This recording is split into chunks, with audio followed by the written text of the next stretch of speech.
Jadi sebenarnya itu kerajaan apa itu ya? Itu kerajaan jin muslim, Pak. Jin muslim ya? Jin muslim, Pak, yang saya tahu. Tapi itu masih ada hubungannya dengan Ratu Balkis. Kang Anggi ini berarti 1 minggu. Kurang lebih 1 minggu. Aslinya berapa hari mereka merasakan teman-teman? Kita normal hitungannya Kamis, Jumat, Sabtu, Minggu, Senin, 5 hari kalau dihitungan hari. Jadi pelataran keraton kerajaan yang memang luar biasa, nggak ada. Megah ya? Megah. Dan ya saya kaget juga, itu kenapa bukit kok bisa tersembunyi nggak kelihatan itu tempat. Itu siapa yang duduk? Ada yang duduk, semua putih. Justru yang saya bikin heran lagi, saya katakan, saya bukan takut, justru malah penasaran. Kita pengen apa sih? Saudara saya mau ke rumah, mau nyamper, nyampe istilah, apa?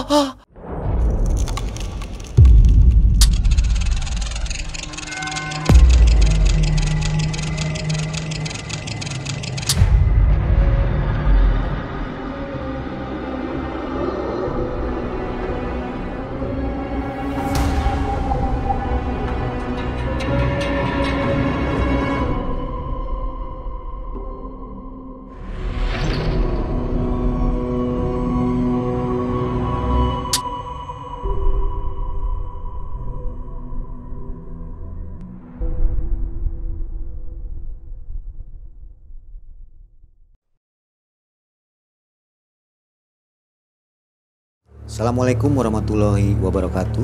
Waalaikumsalam warahmatullahi wabarakatuh. Sobat Malam Mencekam, senang sekali saya Mang Ei dan tim kembali hadir ke depan Anda untuk mengabarkan kisah-kisah mistis horor dari dunia gaib tentunya, dan pasti menyeramkan.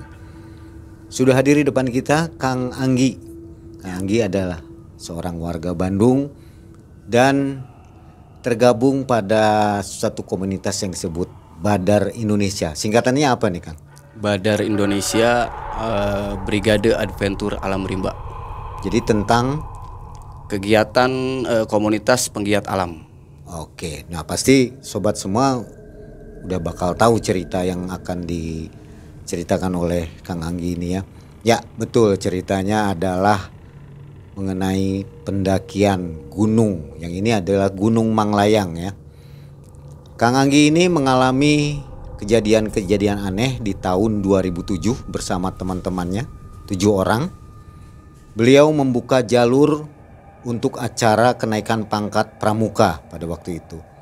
Nah, kejadiannya sangat mencekam. Dari hari naik sampai hari turun jumlah harinya nggak sama. Jadi seperti tersesat lah begitu ya. Betul. Gimana keseruan ceritanya dan apa saja yang dialami oleh Kang Anggi dan teman-temannya? Kita ke Kang Anggi dulu ya. Assalamualaikum Kang Anggi. Waalaikumsalam warahmatullahi wabarakatuh. Sehat ya? Alhamdulillah sehat. Profesi apa nih Kang Anggi? Profesi sekarang? Alhamdulillah saat ini saya tergabung di Satgas Linmas Pol PP Kota Bandung. Di Kota Bandung sendiri mewakili dari Kecamatan Rancasari. Oke, luar biasa nih ya. Banyak sibuk ya zaman-zaman pandemi ini ya? Ya lumayan lah, lumayan. Sudah punya putra berapa nih? Alhamdulillah baru 1. Baru 1. Dan hobinya? Hobi untuk outdoor, hobi dari dulu camping, hiking ya? Hiking, sepeda juga gitu kan. Waduh, banyak komunitasnya. Banyak ya. Oke, Kang Anggi, udah nggak sabar nih saya pengen tahu kejadian apa waktu di Gunung Manglayang itu. Silakan Kang Anggi.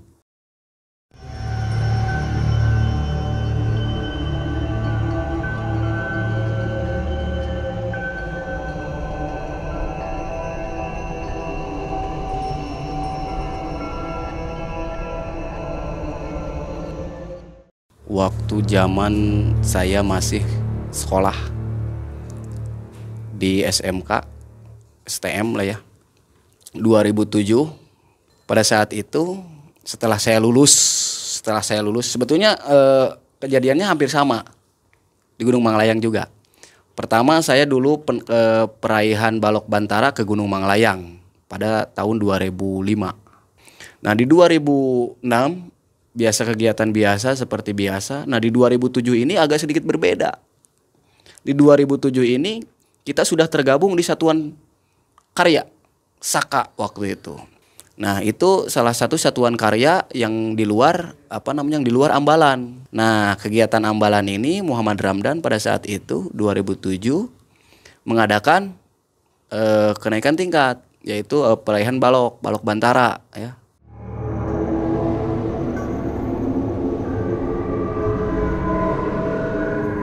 Balok Bantara, nah ingin suasananya berbeda katanya, mengadakan pengembaraan yang sedikit berbeda.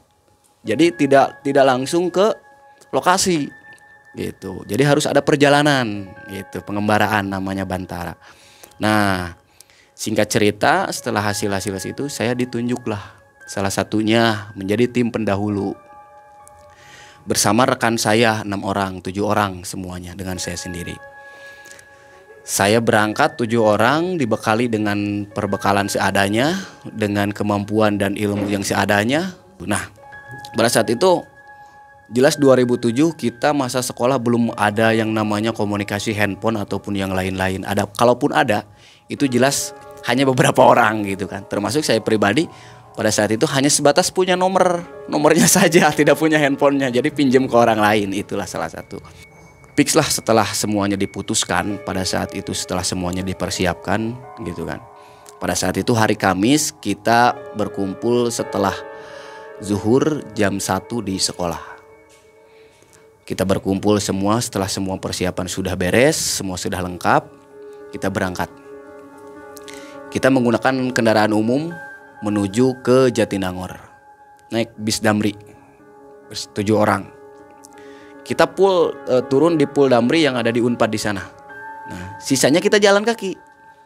Dari Pul Damri yang Jatinangor situ kita jalan kaki ke arah Kiara Payung. Kita sampai di lokasi kurang lebih pada saat itu asar lah ya. Asar. Sesudah asar kebetulan waktu itu hujan. Kita istirahat nih di Kiara Payung. Itu kan menjelang maghrib ini. Saya nanya ke temen, ini malam apa? Kita belum ngeh. Kita cek nih tanggal. Gitu kan. Cek tanggal. Kita kan bawa nih. Ada kan kalender kecil. Bawa nih. Malam Jumat. Oh iya malam Jumat. Kita di sana istirahat. Kita makan. Istilahnya kita diriin tenda. Menjelang maghrib. Biasa kita makan gitu. Saya masuk tenda.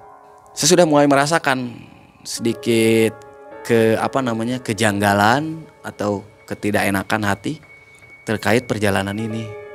Nah, nggak lama kemudian kita lagi masak nih menjelang maghrib.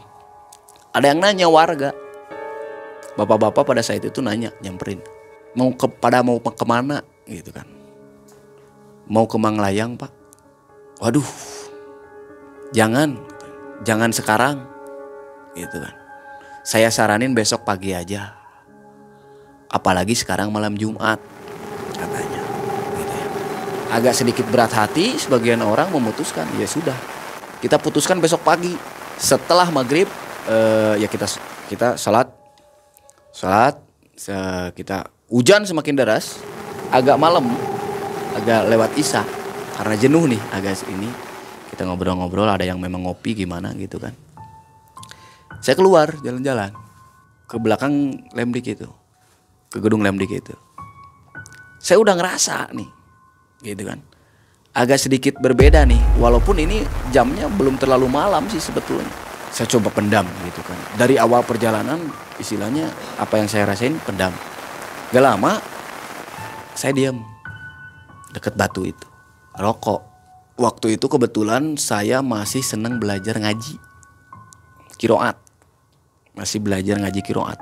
Setelah saya jalan melingkar tuh kalau dari sana ke arah selatan. Saya jalan ke arah selatan, barat selatan gini nih. Justru saya lihat ada sosok yang duduk di batu yang tadi, entah itu perempuan, karena saya nggak nanya gitu. Saya nggak nanya. Yang jelas ada sosok warna merah. Jadi seolah memperhatikan. Ini saya yang aneh atau gimana? Yang jelas yang saya rasakan seperti itu. Merah, ya udahlah, nggak banyak ngomong. Dengan istilahnya, dengan bekal ilmu seadanya, kita coba menenangkan diri gitu kan, terus yang lain juga. Oke. Saya masuklah ke tenda. Nah, masuk ke tenda, saya coba tanya. Pada saat itu ada kakak kelas yang ikut kelas 3 ya. Kakak kelas 1 orang. Kang, ya tadi lihat nggak gitu kan? Udahlah, jangan banyak ngomong. Dia cukup kayak gitu. Udahlah, gitu kan. Saya makin penasaran. Yang lain tidur, yang lain udah tidur, jam 9 udah tidur lah. Di tidur pun saya tidak nyenyak. Bahkan mimpi. Mimpi bertemu dengan seorang perempuan. Menangis minta tolong. Tapi entah itu di mana. Saya bangun, saya berdoa. Ya Allah, ini ada apa? Semoga besok selamat, semoga besok sehat. Itu saja yang saya bisa doa. Itu kan. Setelah saya tertidur lagi, jelaslah udah pagi-pagi kita sarapan, gitu kan. Pagi-pagi setelah sarapan, kita berangkat sekitar jam 7-an, jam 8-an kalau nggak salah waktu itu. Kita berangkat ke jalur area, bukan area apa namanya, jalur daerah Baru Berem. Kalau nggak salah pada saat itu udah lewat zuhur lah, gitu kan. Kondisi capek, terus kondisi kontur jalannya juga memang sedikit menyulitkan, gitu kan. Ditambah barang bawaan kita, gitu kan, beban kita. Saya ketemu dengan seorang perempuan, agak sedikit tua, tapi nggak terlalu tua lah, gitu. Kaget lah. Tapi di sisi lain saya pikir, oh ini mah warga, gitu kan. Kalau di Indonesianya gini, nak mau kemana? Gitu. Saya jawab, mau ke Manglayang. Oh, gitu. Kemana jalurnya? Tadi. Sambil nunjukin. Nggak lama kemudian, namanya rekan saya ada yang namanya Mardi pada saat itu. Nanya, kamu ngomong sama siapa?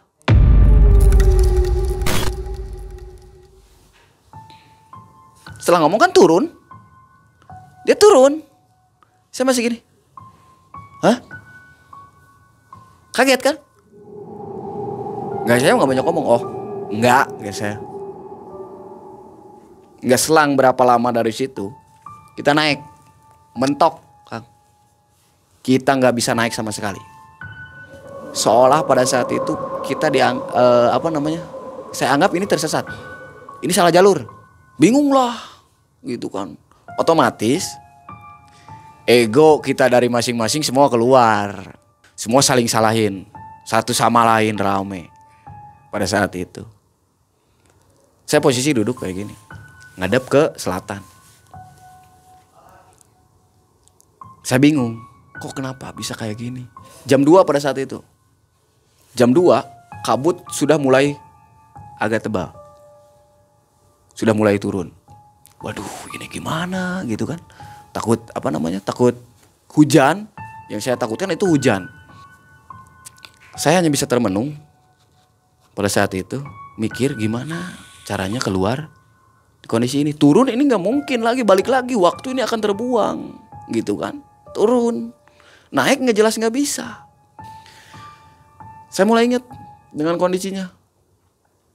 Saya dulu pernah ngaji, saya dulu pernah belajar kok. Saya sholawatan, saya nggak berdoa, ya Allah selamatkan, ya Allah selamatkan. Di situ ada sedikit ilham, bukan ya istilahnya ada pencerahan. Oh, orang tua, saya punya orang tua, kenapa nggak minta istilahnya minta doa orang tua? Mah, Pah, Angi kia, gitu kan. Istilahnya sampai agak sedikit sedih gitu kan, sedikit bener-bener. Saya menjamin mata, selawatan. Justru yang terdengar suara bapak. Tuh kakak tuhu, tuh ke kanan gitu. Saya ngeliat ke kanan.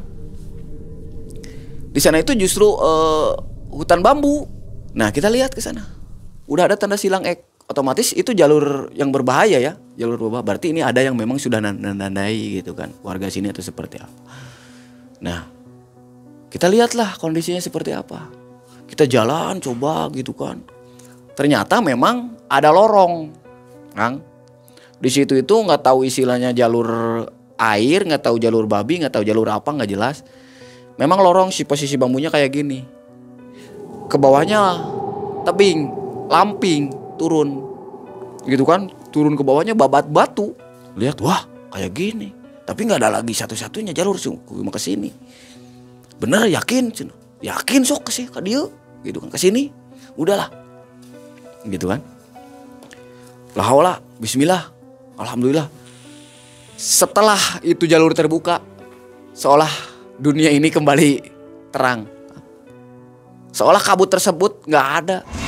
Nah kita putuskan untuk turun ke bawah. Nah kita keluarin webbing nih. Kita ada webbing. Ada teman yang bawa webbing. Saya bawa kurang lebih sekitar 7 meter. Terus ada teman 40 meteran lah kurang lebih. Yang pertama siapa yang mau turun? Keluarin semua perkakas, golok, pisau keluarin. Carrier, tas semua bawain dulu.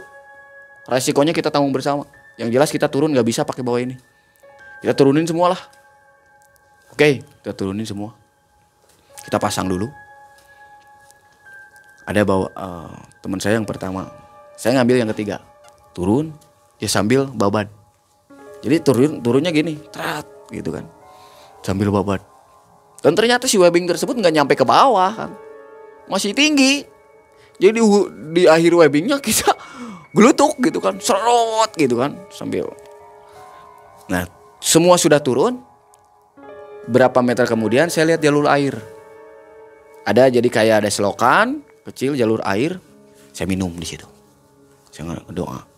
Gitu kan sambil cuci muka. Gitu kan. Udah minum.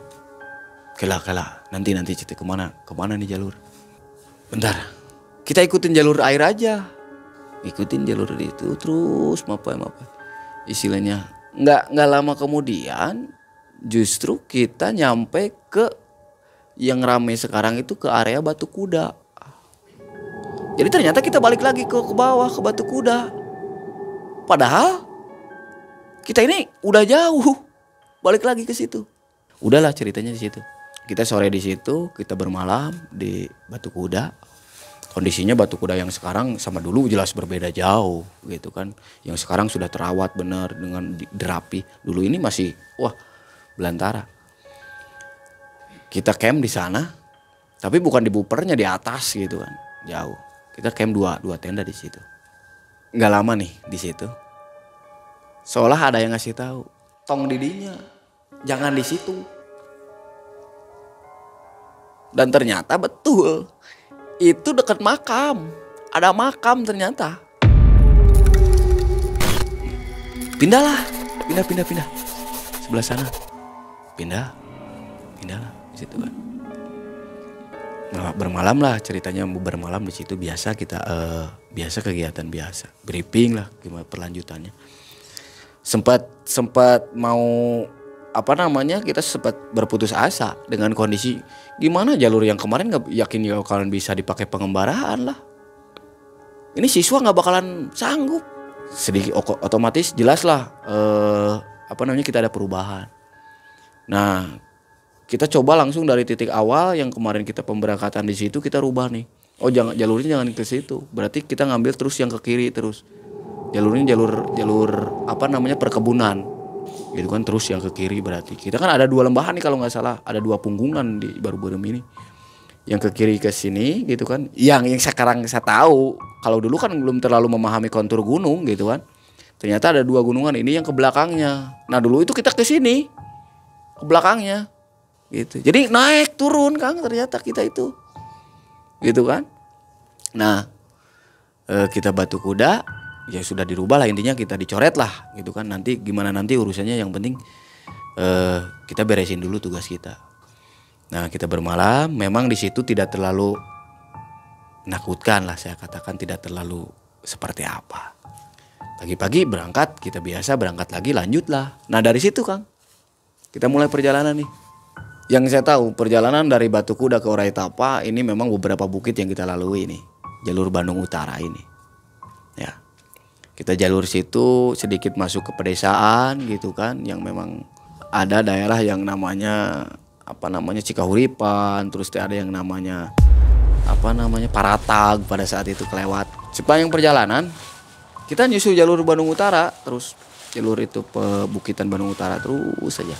Kita masuk dulu ke pedesaan gitu kan, ke kampung gitu kan. Saya sempat beli rokok, warung nanyain, nak mau pada kemana gitu kan. Badai ke Oraitapa bu, gitu. Waduh, senang tebih-tebih ting gitu kan. Ngapain? Mau kegiatan pramuka gitu aja ya, nggak banyak ngomong. Oh, hati-hati. Di sini mah masih suka banyak ajag. Jadi ajag itu anjing leuweung lah, ya. Anjing hutan. Oh gitu.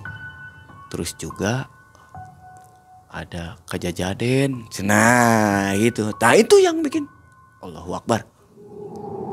Jadi kalau kajajaden itu apa? Jadi kajajaden itu apa ya? Makhluk jadi-jadian. Makhluk jadi-jadian. Jadi makhluk jadi-jadian masih suka ada si belang katanya. Wah, masa di daerah kayak gini ada gitu kan. Saya kaget. Ah udahlah, saya nggak terlalu dihiraukan gitu kan. Ayo Cina cepet gitu kan, jalan. Nah masuklah Gapura Kang. Itu udah hampir sore. Terus jalan. Mulai masuk itu udah nggak enak. Udah nggak enak nih, apalagi nih yang saya alamin, selain capek, selain bingung kita menentukan rute dan yang harus kita laporkan, saya pun dibingungkan dengan kejadian-kejadian aneh yang sebelumnya itu. Nah, di situ kita salah nih. Bukan salah maksudnya, kita kelebihan nih. Terlalu menjorok gitu kan, terlalu ke utara. Harusnya agak sedikit ke sini. Karena terlalu jauh. Oh, ini terlalu jauh. Kita belok. Ceritanya. Kita belok lagi, muter. Ke jalur perbukitan. Bukit itu semua. Isinya perkebunan aja. Udah mulai nggak ada perkampungan. Di gunung itu kan di bukit itu kan kalau misalkan jalan ke sini berapa jam hitungannya, kalau ke bawah berapa jam. Jadi estimasi waktu yang kita kejar karena takut kemalaman. Mau ke kanan atau lewat jalur itu atau ke bawah. Kita lihat situasi udah mau hujan. Kita sibuk lah gitu kan, sibuk dengan kondisi seperti itu. Kita sibuk. Wah, gimana ya kumaha? Gimana? Udahlah ke bawah. 3 derajat. Wah, udah ke bawah. Karena rusuh buru-buru. Mungkin karena memang pengalaman kita belum terlalu jauh juga terkait hal itu, jadi kita lebih ngejar waktu lah. Larilah ke bawah. Di samping istilahnya mau hujan, saya dikejar anjing. Dikejar dari belakang. Otomatis udah lari sampai istilahnya jatuh. Jatuh. Ditemenin temen 4 orang, yang 3 udah jalan. Silakan duluan. Di pertengahan, di tengah-tengah yang lembahan itu, saya lihat di depan itu ada saung. Kelihatan di sana itu ada kehidupan. Jadi ada asap. Udah mau asar nih waktunya. Tuh ada saung. Mampir dulu yuk gitu. Enggak, saya mah langsung 2 orang lagi yang temen itu udah ngikutin. Ya. Kita 2 orang. Dalam hati saya kesana itu mau minta minum gitu kan. Karena kita udah habis. Kurang lebih sekitar berapa meter lah ya. Karena memang posisinya ada sekitar puluhan meter lah. Kelihatan tuh keluar tuh dari saung tuh. Abah-abah keluar. Oh ada. Jalanlah saya ke sana. Nyamperin ke sana.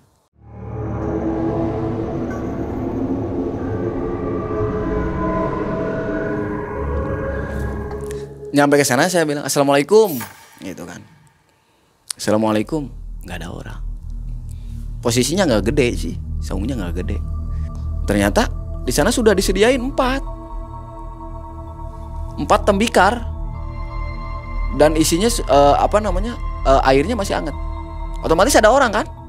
Nah saya lihat di sekitarnya, sekelilingnya, gitu kan. Ini kalau turun kelihatan, kalau naik kemana? Karena memang nggak bisa naik karena pohon-pohonnya tebal gitu. Istilahnya anak dulu kayak gini, nyungkeun cai mangga, jadi dimanggain sendiri gitu kan. Minta air mangga, ambil, ya udah ambil saya, nyeduh lah 2 minum,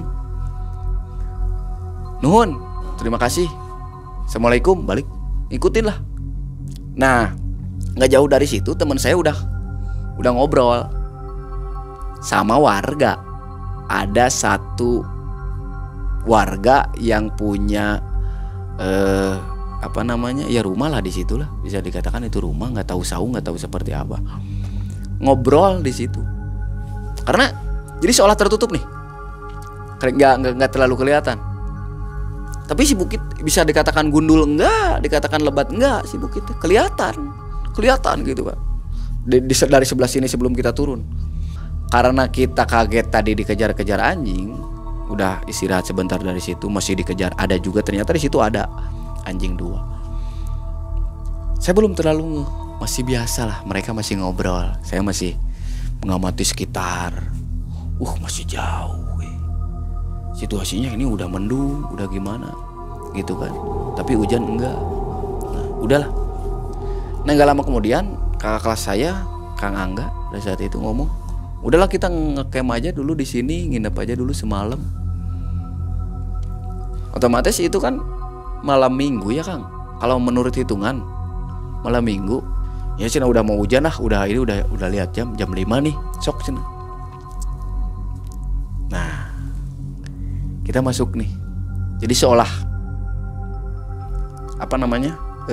kayak masuk ke wilayah tertentu, kayak suatu kampung atau suatu desa. Gapura lah. Jadi ini posisinya bukit gini. Kita ada gapura gitu, gapura. Nah, kita ngobrol seputaran ini sebelum masuk.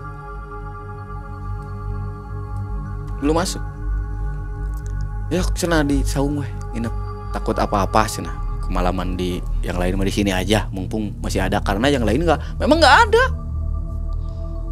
Kondisinya ini hutan semua gitu kan. Masih bukit-bukit gimana? Ini cuma di sini satu-satunya. Udah, sok baru putuskan di situ. Saya masuk di situ, saya baca. Oh, ini Palasari 99 biasa, saya masih belum biasa. Masuk. Dan ternyata setelah lewat gapura, saya ngeliat, woi, ini kayak rumah dari kayu gitu kan, rumah panggung. Oh, ini rumahnya. Lihat ke sebelah kanan, ini kayak ada aula. Ya, kayak aula dari kayu di situ. Kayak ada kayu bambu gitu kan. Bagus gini. Ini kayak camping ground gitu kan. Saya kaget ngeliat sekitar. Nah, di situ saya mulai explore wilayah. Wow. Saya pikir, kok kenapa dari sana nggak kelihatan? Dari bukit yang tadi, saya kaget. Kok ini di sini nggak kelihatan? Si bapak udah, naon antiknya gitu kan? Apa bagus ya? Ya Pak, saya katakan, ya Pak bagus. Gitu. Saya sedikit kaget dan terheran-heran. Herannya maksudnya kenapa nggak kelihatan dari sana? Ternyata itu camping ground kan, kayak camping ground. Gitu. Kita masuk, ini aula, ini rumah, ini saung kayak aula ini. Ini kayak saung-saung kecil. Ada 4 kalau nggak salah, nggak tahu 5. 1, 2, 3, 4 kalau nggak salah, nggak tahu 5 lah, di ujung 1. Nah kita yang di tengah nih, di sini tak plek. Menjelang maghrib, yang lain diriin tenda, ya semua diriin tenda. Saya keliling seputaran itu. Jam 8 kita bikin api unggun. Suasana sudah mulai terasa kurang enak. Dari situ jam 9-an kita pengen ngopi. Lebih 9 lebih kita nuker lah ke si bapak gitu. Saya beraniin diri, saya keluarin uang 10.000. Waktu itu uang kita tinggal sisa kurang lebih dari 7 orang itu 75.000 kalau nggak salah, 75.000. 10.000 lah keluarin buat beli kopi, nuker kopi lah, barangkali punya kopi atau gula. Saya beraniin diri, Assalamualaikum Pak, barangkali punya kopi. Oh ada, katanya. Ini yang jadi tambah heran lagi saya, tambah heran lagi. Dia ngasih kopi ini bukan hanya kopi biasa, tapi dipakai toples. Toplesnya bagus loh, bagus. Ini di gunung, bisa katakan ini di bukit kayak gini, kok kayak gini. Ada susu, ada teh, ada gula, ya. Bawa. Yuk, gentosan gantiin Pak. Nggak usah. Tunggu. Udah. Bawa saya. Nah, saya heran kan. Bawa sambil mikir. Saya ngeliat situasi di kita di lingkungan Simpan. Nih ngopi gimana. Nggak lama kemudian si bapak balik lagi. Ngasih apa? Bed cover Pak. Ngasih bed cover, selimut yang tebal waktu itu kan. Udah tidurnya jangan di tenda, di saung aja tuh di sana. Nih, kaget kan? Kok ini fasilitasnya kayak gini? Gitu kan? Oh, enggak, saya mau di tenda aja. Singkat cerita jam 10 semua orang udah mulai ada yang tidur. Nah sebelumnya pas ngasih bed cover, cina jang tong ka paling itu cenah di dia weh, tong ka mana gitu. Otomatis rasa penasaran muncul kan? Jam 1 saya keluar jalan-jalan. Berbekal senter yang ada, saya penasaran ke saung yang terakhir yang ada di bawah. Itu siapa yang duduk? Ada yang duduk. Semua putih. Justru yang saya bikin heran lagi, saya katakan, saya bukan takut. Justru malah penasaran, kita pengen apa sih? Nah, saya muter ke yang di bawah, ke bawah. Oh, enggak asik. Balik lagi ke sana udah enggak ada. Kalau betul itu orang otomatis jelas. Saya ke sana. Assalamualaikum. Duduk di sana. Dan seolah pada saat itu bisa dikatakan mata batin saya kebuka Pak. Merinding saya. Yang saya lihat adalah pelataran kerajaan. Jadi saya itu di situ itu ada di pelatarannya. Saya kaget. Allahu Akbar. Kok ini kayak gini? Ya Allah. Nggak lama kemudian suara cekikikan terdengar. Gitu. Tapi bukan di tempat yang itu, di tempat yang lain. Seolah mengusir atau apa namanya? Jangan lama dari situ. Nggak lama saya balik. Saya mikir, apa sih yang saya tadi lihat? Itu apakah mimpi atau tidak? Itu seperti itu. Kurang lebih jam 2:30 saya masuk tenda, saya tidur.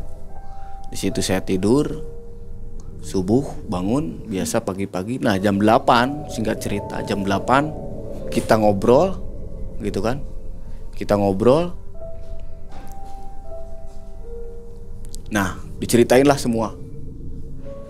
Gitu kan. Pangkos, ternyata beliau adalah namanya Pangkos. Di situ Beliau menceritakan tentang perjalanan beliau kenapa sampai di sana dan perjalanan-perjalanan yang dia rasakan. Bahkan dia cerita Ujang mah beda. Malam main ngewartosan, semalam sudah ada yang menunjukkan. Semalam ada yang main ke sana. Saya kaget. Ya, abdi pak. Ya, Ujang terus terang. Tapi cukup terang. Jangan pernah diceritakan. Gitu kan. Siap.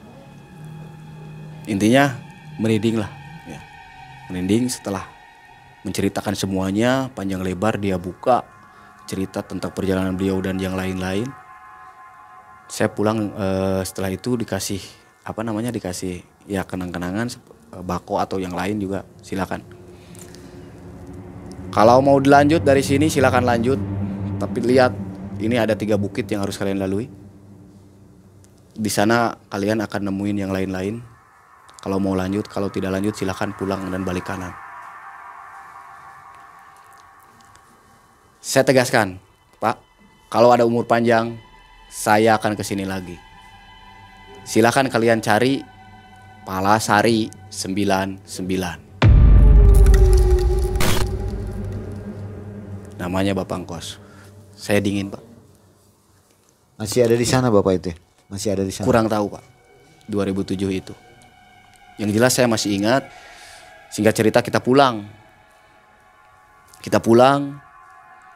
Kita balik lagi ke jalur, bukan jalur yang tadi, tapi kita balik entah jalur apalah, saya udah nggak ngerti lah. Kita udah capek, udah seolah kita dimainkan dengan situasi karena kita udah ngobrol, kita udah nggak jelas. Ini jalur udah nggak jelas. Di awal saya katakan ini jalur kita ini cacat lah, nggak jelas. Kita pulang lah. Nah kita kembali lagi pulang menyusuri jalur perkampungan gitu kan. Kita pulang dan nginep di teman semalam. Kita pulang ke sekolah Senin kan. Saya katakan kita pulang hari pagi-pagi Senin. Justru ke sekolah ini kita seolah tidak dianggap dengan adanya perjalanan, Pak. Seolah biasa saja padahal kita sudah capek, sudah mengorbankan keselamatan kita dan segala rupa, seolah menganggap biasa. Kamu teh lebih dari seminggu. Jalur naon anu dijieun. Nggak jadi, nggak dipakai jalurnya juga. Siapa yang bilang itu? Waktu itu pembina. Jelas kesel, gitu kan, kesel apapun itu yang kita terima jelas. Kok gini, apaan sih? Nah justru dari situ dengan kebingungan tersebut, saya pulang. Singkat cerita saya pulang dengan ya gitu kan berapa hari kemudian jalurnya nggak bisa.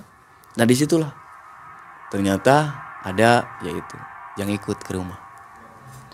Nyampe istilahnya bukan diem lah ya, di seputaran rumah, di rumah itu ada.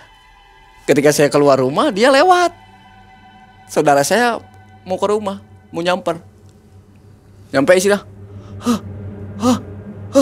apa? Ngawat, melayang, saat ngilang. Bentuknya seperti apa tuh? Kuntilanak. Dan sampai saat ini Palasari 99 menjadi misteri. Itu lokasinya di mana, Pak? Nggak Kalau ada di sepanjang jalur utara saya cari, nggak ada.